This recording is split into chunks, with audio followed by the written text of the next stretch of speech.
Assalamualaikum warahmatullahi wabarakatuh. Izin Taruna Utama Muhammad Bahyaki Aziz, STB 4612, Prodi kelas 56 TPC. Izin mempresentasikan hasil dari proposal skripsi. Saya mengambil judul Optimalisasi Program Rehabilitasi Sosial Narapidana Narkotika dalam upaya menurunkan adiksi. Dalam hal ini, saya mengambil studi kasus di Lembaga Pemasyarakatan kelas 1 Medan tahun 2024. Baik, selanjutnya saya akan membacakan pendahuluan.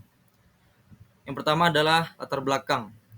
Masalah narkotika di Indonesia menjadi isu serius dan berdampak luas pada individu maupun keluarga. Data Badan Narkotika Nasional atau BNN menunjukkan tingkat penyalahgunaan narkotika terus meningkat dengan residivisme narapidana narkotika yang mencapai 70%. Hal ini mencerminkan perlunya optimalisasi program rehabilitasi sosial untuk memutus siklus adiksi dan pelanggaran hukum yang berulang. Selanjutnya ada rumusan masalah. Saya mengangkat dua masalah. Yang pertama adalah apakah program rehabilitasi sosial yang dilaksanakan di Lapas 1 Medan berjalan dengan optimal. Yang kedua ada apa saja faktor pendukung dan penghambat dalam pelaksanaan program ini. Selanjutnya adalah tujuan penelitian. Untuk menganalisis optimalisasi program rehabilitasi di Lembaga Pemasyarakatan kelas 1 Medan dan mengidentifikasi faktor pendukung dan penghambat dalam pelaksanaan program rehabilitasi sosial narapidana di Lembaga Pemasyarakatan kelas 1 Medan. Adapun manfaatnya, secara manfaat teoritis, penelitian ini dapat diharapkan menjadi pedoman bagi perkembangan ilmu pengetahuan. Kemudian pada manfaat praktis, hasil penelitian ini diharapkan dapat memberikan manfaat nyata bagi pihak maupun masyarakat luas, khususnya bagi Lembaga Pemasyarakatan kelas 1 Medan. Asumsi. Penulis mengasumsikan bahwa program rehabilitasi sosial di Lapas 1 Medan dirancang untuk membantu narapidana narkotika mengurangi adiksi dan mempersiapkan mereka kembali ke masyarakat.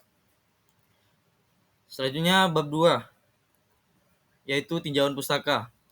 Pertama adalah penelitian terdahulu. Saya mengambil 3 jurnal penelitian terdahulu pada kurun waktu 5 tahun terakhir. Kemudian ada tinjauan teori. Saya mengambil 2 teori. Yang pertama teori behavior prevention rehabilitation.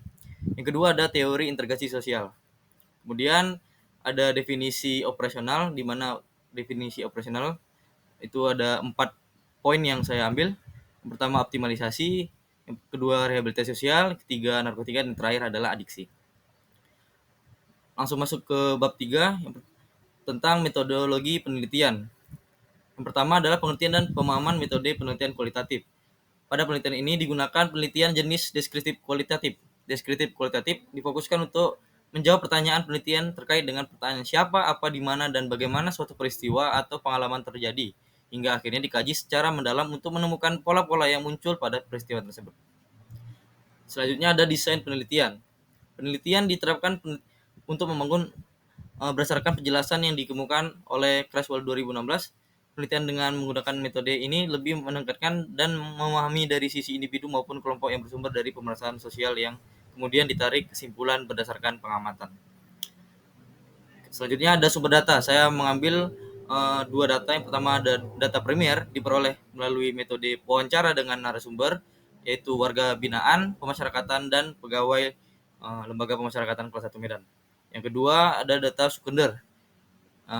Data sekunder diperoleh dari data hasil observasi dan data hasil dokumentasi. Selanjutnya adapun teknik pengolahan data. Teknik pengolahan data itu ada 3. Yang pertama melakukan reduksi data, kemudian penyajian data, dan terakhir penarikan kesimpulan. Dan yang terakhir adalah jadwal penelitian. Lokasi penelitian, tempat di mana penelitian dilaksanakan. Penentuan lokasi penelitian adalah suatu tahap yang sangat penting dalam penelitian kualitatif. Penulis memfokuskan tempat yang akan dilakukan penelitian di Lembaga Pemasyarakatan kelas 1 Medan. Dan yang kedua adalah waktu penelitian. Tampak seperti tabel yang sudah ditampilkan di sebelah kiri. Mungkin itu saja yang dapat saya sampaikan. Kurang lebih dan mohon maaf. Wabillahi taufiq wal hidayah. Wassalamualaikum warahmatullahi wabarakatuh.